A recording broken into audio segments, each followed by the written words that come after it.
د پښتون ژغورنې غورځنګ ګران مشر ملي مشر د مظلومو قومو مشر د لر او بر افغان مشر ګران مشر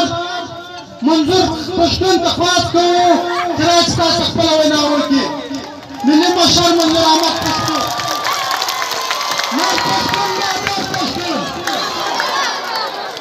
الشیطان الرجیم بسم الله الرحمن الرحیم میدان سے پگراؤنڈ شناس زمونږ د وطن ځوانان سپینږیري شملور پسټیج ناس مشران ټولو ته د زړه د تله سلام وایم السلام علیکم ورحمة الله وبرکاتہ زما محترم ځوانانو مشرانو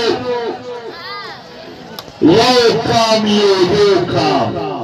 یو مو ژبه ده یو مو تاریخ دی یو مو روایات دي یو مو جغرافیا ده موږ یو خلک یو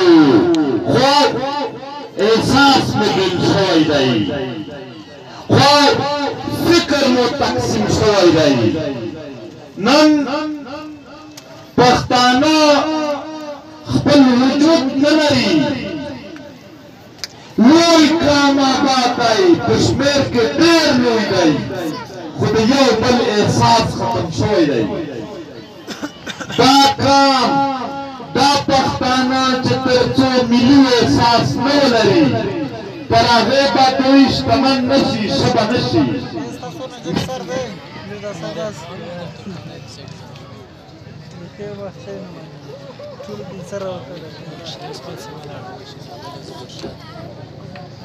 ملي احساس هغې فکر ته وایي چې دلته د لورلایي خلک دا د سوات په پښتنو باندې د هغو په حالاتو باندې دوی سره ودرېږي زړه یې درد وکړي د سوات پښتانه د لورلایي سره د لورلایي ولسونه خپل ولسونه وشماري باجوړ کویټه پېښور وزیرستان خپل وشماري موږ به هله یو قوت جوړېږو موږ هله یو خلک جوړېږو هلته یو قام جوړېږو محترمو پښتانه چې اوس یو قام نشي ولې چې دوی احساس تقسیم شوی دی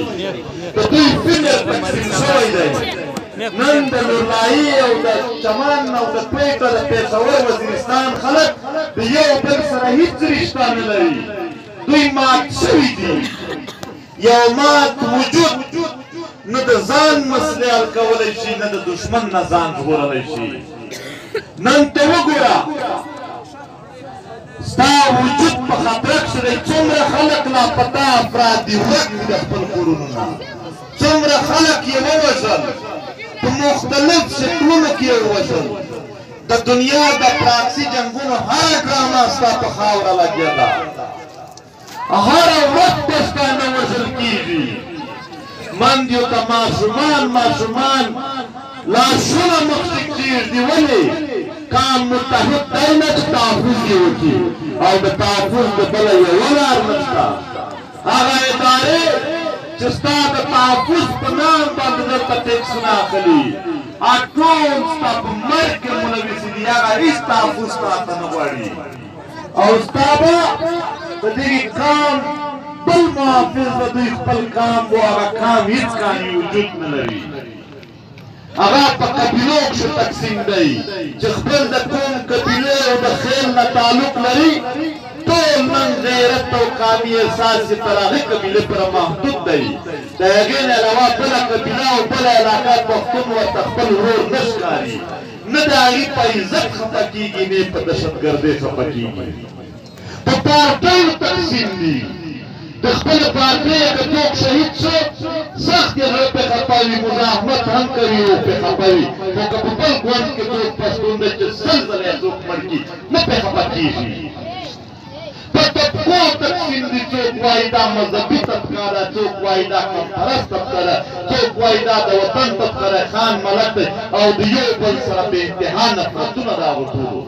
حالانکه قام هم زموږ خپل دی، وطن هم زموږ خپل دی، مذهب هم زموږ خپل دی. په دې بنیاد ولې موږ تقسیم کوو؟ محترمو دا یو ملي احساس غواړي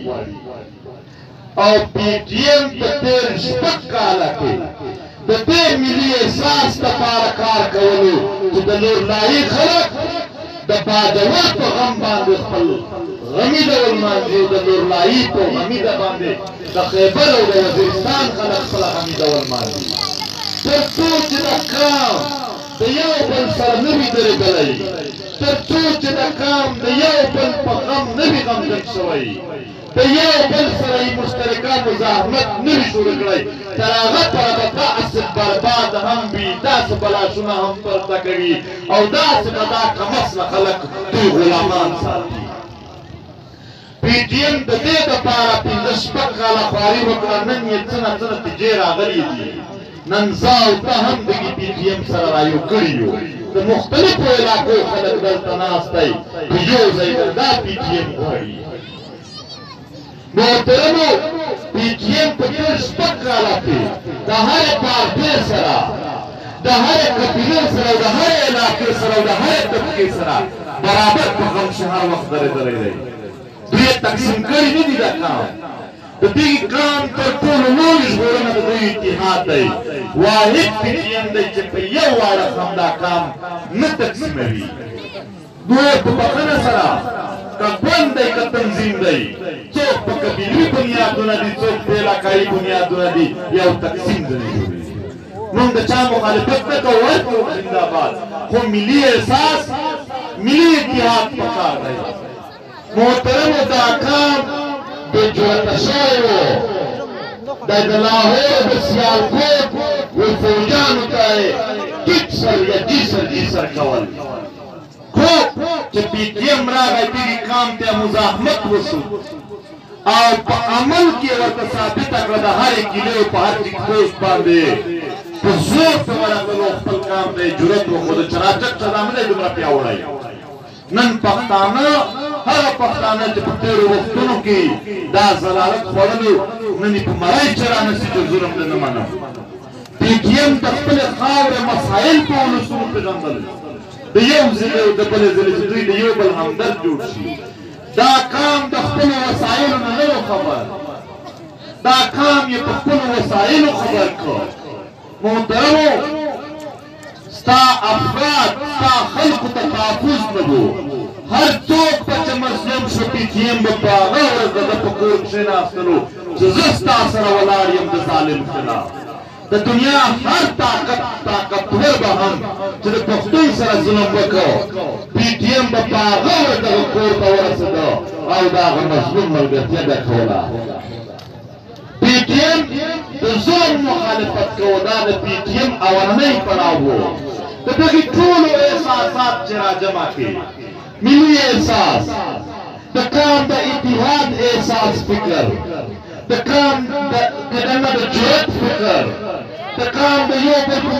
مسایلو پوهېدل، د یو بل وسایل پېژندل، د یو بل سره د ظلم خلاف درېدل، دا څه پیدا کوي؟ دا ملي احساس پیدا کوي. د پی ټي ایم اولنی پړاو خپل ملي احساس پیدا کول و، او د پی ټي ایم دویم پړاو چې موږ اوس ورته داخل یو، هغه په هغې ملي احساس لرونکي خلک متحد کول. د سوات ته تر چمنه پره کلي په کلي منظم تنظیم جوړول، یعنې په هر کلي کې د پی ټي ایم یونټه ځوانان په یو ځای ولاړ، یو یې مشر وي. بیا د کلیو مشران چې راجمع کړي، د علاقې یو کمیټي یو کابینه جوړه کړي، بیا د علاقې مشران چې جمع کړي، تحصیل جوړ شي او د تحصیل ضلع او بیا صوبه بیا مرکز، داسې د یوه چتر لاندې ټول جال جوړوي، سره کنیکټ کوي، یو متحد قوت جوړوي د دې کار. ستا دشمن منظم دی، د هغې مقابله په ډېر مات اندامونو ته نشي کړلی، ته به هم یو منظم قوت جوړوي. پی ټي ایم کلی په کلی تنظیم جوړوي، خو د دې دپاره یې نه جوړوي چې سبا ووټ درنه وغواړي او په هغې تنظیم ځان ته یو کرسي پیدا کړي. پی ټي ایم د هغه تنظیم باندې د قام ته یو قومي اتحاد او قوت جوړوي چې ظلم څوک ورسره کېږي د هغې خولې ورماته کړي د دې دپاره تنظیم جوړوي ستا د وطن په وسایلو باندې چې اختیار په خپلو مټونو وګټي د دې دپاره یو لوی اتحاد جوړوي ستا د وطن ظلم جبر چې بند کړي دهشتګردي او جنګونه بند کړي او ستا د وطن واک او اختیار چې ستا لاس ته راوړي د دې دپاره پی ټي ایم خپل کام منظم کوي د پی ټي ایم دویم پړاو هدف دا دی اول پړاو ملي احساس و دویم پړاو هغه متحد کول دي د سوات نه تر چمنه پورې په هر یو کلي کې موږ تنظیم جوړوو تنظیم د پاسه تنظیم چې داسې د یو جال جوړ شي هغه جال چې کله به داسې پرې راکش ویو د هر دشمن پسې به وخېږي د دې خاورې نه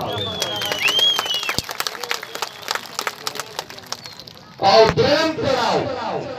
دا د پی ټي ایم مزاحمت دی چې کله دا کام کلي په کلي تنظیم ولري منظم شي بیا به په یوه ورځ باندې په خپل ټول تنظیم منظم شکل کلي په کلي باندې غږ وکړو چې اوس راوځئ بیا به د دغې خاورې هر دشمن والله که څوک یې معاف کړي هېڅوک به بیا معاف نه شي محترمو پی ټي ایم د دغې خاورې د تحفظ یو مضبوط قوت تاسو ته په لاس درکوي خو ستاسو په لاسونو پی ټي ایم خپله تګلاره صفا ده پی ټي ایم پارلمنټ ته نه ځي پی ټي ایم تاسو ته راځي د پی ټي ایم د پارلمنټ په طاقت اعتماد نشته هغه به یو صوبېدار هم لاندې وي او ستا د مټونو زور د دنیا د جرنیلانو نه هم زورور دی ځکه تا ته راغلی دی تا متحد کوي محترمو که کله موږ منظم شو نه به د وطن بچیان څوک شهیدان کړي نه څوک دماکې بیا کولی شي نه څوک چیک پوسټ او بتیره نه اخیستی شي نه زموږ ستاسو په خاوره باندې په یو شکل کې څوک بدماشي کولی شي نه د خاورې وسایل څوک خوړلی شي نه د خاورې ولسونو ته مسایل څوک جوړولی شي نه د څوک ژبه سپکولی شي نه د څوک کلچر سپکولی شي خو که ته متحد وي د دې دپاره موږ د چمن نه رالاګیا شوي یو راروان یو نن نوروايي ته رارسېدلي او دا زو تر سوات پورې به دا دوره جاري وي موږ کلي په کلي خلک منظم کوو د خپل دغو ځوانانو سره د دغو سپین ږیریو سره یوه وعده کوو چې کله ته یې په ډېر مقدس شکلونو کې خلکو وهلی یې یقینا ته یې بې اعتماده کړی یې ستا اعتماد ته ټیس رسېدلی دی ته نشې راټولولی خو د سټیج نه په هره سیمه کې په قرآن قسم درته کوو چې موږ به ستاسو په سر سودا ونه کوو موږ به ستاسو په حق د چا نه ونه ویرېږو موږ به ستاسو په حق کې یعنې چا خرڅ نه شو موږ به ستاسو د حق دپاره همیشه ولاړ وو که کراچۍ دی که لاهور ده که اسلام آباد دی که پېښور دی که کویټ دی چېرته هم موږ درېدلي یو موږ ستاسو ترجماني کړې ده چې چېرته هم دغې کام ته ضرورت شوی دی موږ دوی ته حاضر شوي یو موږ په خپله وعده پوره کوو خو تاسو یو وعده راسره وکړئ هغه وعده دا ده چې کلي په کلي تنظیم تاسو راته جوړ کړئ موږ چې کلي په کلي ګرځو 1 لک نه زیات کورونه دي خو د نوح علیه السلام عمر غواړي زه به کوم کلي ته راځم خو چې کوم حق په ما کېږي هغه به زه ادا کوم کوم فرض چې ستاسو جوړېږي هغه فرض تاسو راسره ادا کړئ آیا په دې کې زموږ د خلکو نه پخوا به چې راتللو زموږ تقریرونه به بدل وو اوس موږ د کام د منظم کولو ته راغلي یو هغه هر ځوان او مشر سپین ږیری وعده راسره وکړئ لاس پورته کړئ چې هغه په خپل کلي کې د پي ټي ایم تنظیم جوړوي دا لاس یو پښتون چې کله د وعده کړي د پرې خبر یې کلک به ولاړ وئ محترمو چې کله تاسو تنظیم جوړ کړئ دا کمزوری خلک دا ډارن مخلوق دا چې ځان ته پیاوړی او بدماش جوړ کړی دی داسې منډې به درته ورکړم داسې چې تاریخ به یاد وساتي په قسم سره درته وایم په قسم چې تاسو متحد شئ یو اتحاد وکړئ یو موږ سره تنظیم جوړ کړئ دی دومره زورور نه دی چې ستا سره به مقابله کوي ده ته پته ده چې ما د پښتنو سره دومره ظلم کړی دی چې ما کله هم نه معاف کوي دا کراچۍ تورو اوبو ته دانګي خدای به ځان نه پرېږدي دی منډه وهي درته بیا خو مونږ یې پرېږدو نه بیا ولا په یو سندیز سره معاف کړي د دغې وطن قوت تاسو یئ مونږ به تګ بیا بیا هم کوو دې علاقو ته خو متحد کېږو نورې د بدماشانو بدماشۍ نشو منلی نو موږ ته دا څه ارزښت لري ننګ کوو په خپل وطن غیرت کوو په خپل وطن نه د وطن د یو وګړي قتل یې ورسره منو نه د وطن د وګړیو د ناموس او د عزت کموالی ورسره منو او نه موږ په دې خاوره باندې د ډالرو ډرامې او جنګونه منو د دې دپاره اتحاد دی اوسني وخت کې هم چین او امریکې زما او ستا په خاوره ځان ته جنګ د دوی دی کوي زموږ په خاوره محترمو په دنیا کې هر شی جدید کېږي پخوا غټ غټ ټلیفون و اوس یې جدید شکل موبایل دی پخوا به بسونه و اوس یې جدید شکل موټر دی پخوا به نور سامان و جدید شکلونه اوس بل شی دی داسې د جنګونو هم جدید شکل دا دی چې هغه ته پراکسي جنګ وایي پراکسي جنګ معنا چې مفادات به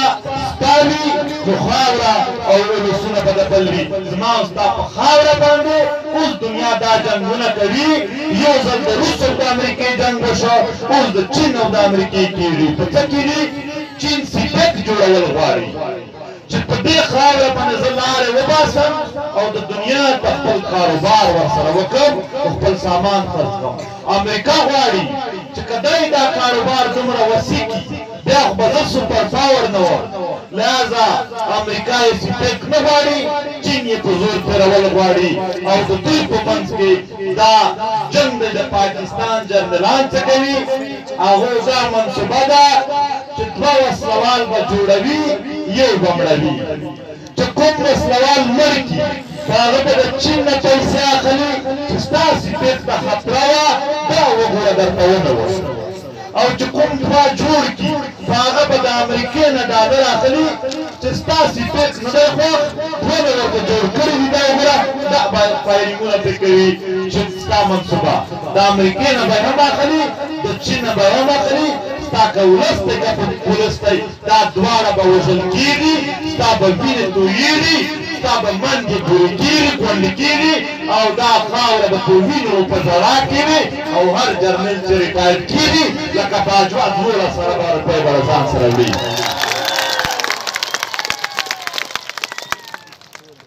هیڅ تحفظ نه دی ورته حاصل ستا تحفظ په خپل قامي اتحاد کې پروت دی پښتونه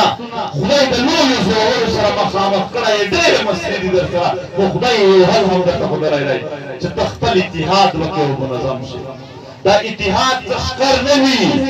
اتحاد دا کلي په کلي تنظیمونه جوړول او هغه متحد کول د مفاداتو دپاره نه د قام د تحفظ دپاره دغه ته اتحاد وایي نو لہذا دا اوسنی وخت کې سیاسي ګوندونه تنظیمونه څوک د چین ملګري دي څوک د امریکې ملګري دي او سیاستدان خلک دې ته د چین کیمپ او د امریکې کیمپ وایي څوک وایي چې زه د امریکې په کیمپ شو یم څوک د چین په کیمپ شو دي والله ټولو هلته سودا کړې ده یو پي ټي ایم دی چې د پښتنو په ډګرو ګرځي د پښتنو په کیمپ دی چې دا زما وطن دی دې د چینایي یا امریکي یا پنجابي جرنیل څه شی دی چې دی به دلته عدونه چلوي زمونږ د نیکونو وطن دی د پلارونو وطن مو دی او تاریخي وطن مو دی په دې کې مونږ د بل چا اختیار نه منو محترمو د دغې هر څه جدوجہد دپاره بیا وایو چې منظم تنظیم پکار دی په پیاوړتوب کې دشمن په تا نه نه دی پیاوړی شه ډېر پیاوړی پښتونه په لوی تاریخ لري هغه هېڅ تاریخ نه لري خو البته هغه منظم دی ته منظم نه یې من اوس راځه کې چې خپل کار منظم کو تاسو وعده راسره وکړه پاږي چې موږ به د هغې وعدې په ډاډ باندې مخکې سیمو ته ورسېږو او زه به ستاسو خلاف د هغې خلاف یې قوت درته جوړوو چې هغه بند کړي او ختم یې کړي انتقام د وخت زړونه به ورته یخوم ستاسو زړونه ورته یخوم دا وطن دومره هم نه و خوار چې دومره وینې خلکو تویوي او په 18 اګست به د پاکستان د لوی عدالت سپریم کورټ مخ ته په اسلام آباد کې د پی ټي ایم جلسه وي سپینې سپینې خبرې به وي ظالم ته به مخامخ تشدد وایو ظالم ته به مخامخ ظالم وایو او د مظلوم ملګرتیا به کوو د وطن د خوندې منډې د اوښکو او د ماشومانو سپین ږیریو د وینو ترجماني به کوو د نورلاهي نه هم قافله راځي تاسو ټول به یې ملګرتیا کوئ ګاډیو ته راخېږئ چې دا یو دروازه یې پاتې ده د سپریم کورټ چې دا هم وټکو چې سبا و دنیا ته دوی ګرم وي که مونږ بیا سبا څه هم لوبې ورسره کولو چې بیا دا هیله نه وي چې زه دې خبر کړی نه وو چې هره دروازه ته لاړ شو یو ځل یې خبر کړو نور خو موږ ته پته ده نور خو موږ ته پته ده چې د زور خبره ده زور به سره کوو هغه باندې د تنظیم غونډې جاري دي نن په نورلاهي کې د انتظامیه ملګري ډېر په احترام راغلل هغو دا وویل چې موږ ته د بره نه یو خبر راغلی دی او وایي چې په پی ټي ایم په منظور خودکش کېږي زه یو جواب د دې ځای نه وایم چې خودکش ډېر وړوکی شی دی ستا د ایټم بمونه ټول کښېږده باندې ماتې ودروه بیا به بیا هم د دغې ځوانانو د دغې سپین ږیري د وطن د خوندې منډې نه یې اوښکې مې هېرې دي نه یې وینې هېرې دي سر مې تر په دوی قربان شه والله که په یو صورت هم او زه د کام میړانه د وطن د ځوانانو دا نن به په تاریخ کې هم هېر نه کړم چې د خودکشو د خبرونو په منځ کې هم دوی لویې لویې جلسې کولې پښتنو نه خودکشه منلې نه یې مودکشه منلې او د دغې حالاتو په هکله باندې و هر ظالم ته زه ستاسو یې جواب غواړم چمتو یئ چمتو یئ تکړه یئ وطن ګټو هر غاصب و ظالم نسکوروو په مارۍ د پاسه پښه ږدو او خپل وطن به خپلواکه کوو ډېره مننه خوشحال اوسئ بیا به مو هم د خپلوانۍ سفر جاري وي د انتظامیه هم ډېره مننه چې موږ ته سبا ټول ورځ دنیا د پروګرامونو